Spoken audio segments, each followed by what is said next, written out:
On est vraiment nous tous en production du système linéaire qui était de la révolution industrielle. En fait, il faut réfléchir tout le système. Je reviens de mon trajet personnel, mon voyage personnel, comme moi j'ai réalisé que les ressources étaient finies, limitées, et j'ai commencé la découverte de sujets d'économie, j'ai jamais touché ça. J'ai cherché des solutions, j'ai cherché un but. Et moi, comme moi j'avais l'âge de 4 ans, j'avais un but de faire un tour du monde. C'était clair, j'avais aucune idée comment je pourrais faire un tour du monde, mais je savais exactement qu'est-ce que je faisais. Et je crois quelque chose que je trouve fortement personnellement avec l'économie circulaire, c'est un but. On peut dire tous on va vers là, on n'est pas là, on n'a même pas fait 10%, mais on va là. Et si tout le monde va vers un but, on est beaucoup plus fort. Tout au début, en 2006-2007, il y avait beaucoup de discussions sur l'efficacité de l'utilisation de ressources comme solution. Donc, ça veut dire que dans le cas de Renault, on va construire une voiture, on va avoir le but d'utiliser 10% moins de métal, de matière, et 10% moins d'énergie chaque année. On dit c'est génial parce que le prix monte, ça nous isole du prix, c'est une bonne solution. Mais en fait, si on regarde ça dans le long terme, si on fait 10% par an pendant 10 ans, à la fin, est-ce que le but c'est d'avoir pas de voiture, pas d'emploi et pas d'énergie? Parce que le but c'est d'utiliser zéro. On n'a pas de mobilité si on a un but de zéro. J'imagine on a tous un ancien portable chez nous. Mais en fait ça, il a encore une valeur quand moi j'ai fini avec. Si on change de système, nous permettons d'avoir quelque chose comme ça, qui reste dans un cycle, qui repart dans un cycle, on peut avoir un meilleur produit pour moins de l'argent. Parce que moi, j'ai acheté tout le matériel dans ce téléphone quand je l'ai vu. J'ai acheté. Et en fait, je ne veux pas les matériels, je veux que ça marche. Et à la fin, je ne veux plus les matériels non plus. Donc si c'est une voiture, un téléphone, une machine à laver, en fait, si on change de système, c'est meilleur pour le design, c'est meilleur pour la qualité et c'est meilleur pour nous parce que nous, on paye moins pour le service. On ne travaille pas avec les bons publics du tout. On travaille dans les domaines de l'éducation, avec business. Et puis le troisième domaine, c'est dans l'analyse des chiffres. Donc de savoir la valeur de l'économie circulaire. Pas juste en disant c'est une super idée, il y a un sens commun. C'est-à-dire, la valeur de ce système, c'est quoi?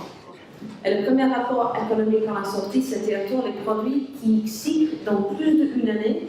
Donc pas les produits de consommation courante, mais les produits qui cyclent en moins de 10 ans. Donc un portable, une machine à laver, un téléphone, ouais.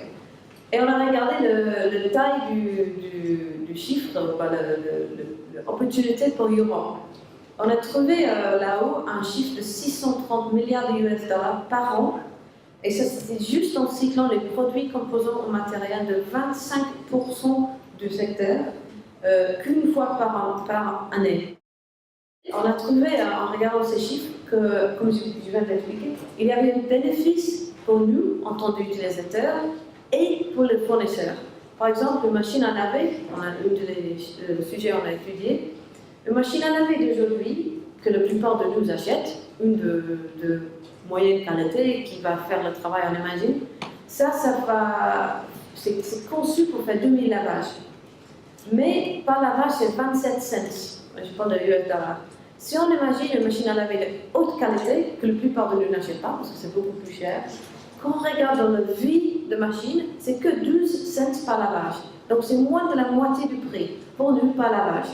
Mais par contre, il faut payer d'abord. Il faut acheter les matériels, donc c'est plus cher. Mais dans une économie circulaire, on a tous l'opportunité d'avoir la machine qui coûte 12 cents par lavage parce qu'on n'achète pas. On loue ou c'est un contrat, mais dans ce contrat, c'est un appareil, c'est livré à la maison, et puis c'est pas nous qui l'occupe, qui la machine à laver les casse. Comme ça, à la fin de la vie de la machine à laver, ça repart vers le fournisseur ou dans le système pour que les matériels peuvent être repris. Et même plus, on ne paye pas les taxes quand on achète, le TVA qu'on paye aujourd'hui, et on ne paye pas les taxes quand on le jette. On a demandé à McKinsey si on peut récupérer les déchets de la production de nourriture, les déchets nourriture, les déchets de les fermes, les déchets agriculture et les déchets humains, de système de effluent, Si on peut prendre tout ça, si on peut remettre ça dans le système agricultural pour créer des engrais, parce que les engrais sont quand même utiles, parce qu'on peut manger, est-ce qu'on peut remplacer le montant d'engrais chimiques qu'on utilise tous les ans? On imagine que ce n'était pas possible, parce que quand même on utilise énormément. On peut remplacer par 2,7 fois l'utilisation des engrais chimiques par an. Si on peut prendre tout ça. On ne fait ça pas aujourd'hui, du tout. Mais c'est-à-dire qu'il y a la marge. On peut quand même faire énormément de progrès avec un bénéfice énorme. Parce que là, tu as l'opportunité d'augmenter la qualité du sol. C'est quelque chose qu'on peut faire mieux. Pas juste de dégrader moins vite, mais on peut augmenter. On sait tous qu'il y a un problème. On sait tous que notre économie ne marche pas pour le long terme. C'est sûr, c'est certes. C'est même pas la question. Donc, qu'est-ce que nous, on essaie de faire à la Fondation, c'est de concentrer sur la solution. C'est quelque chose de positif. Et c'est positif.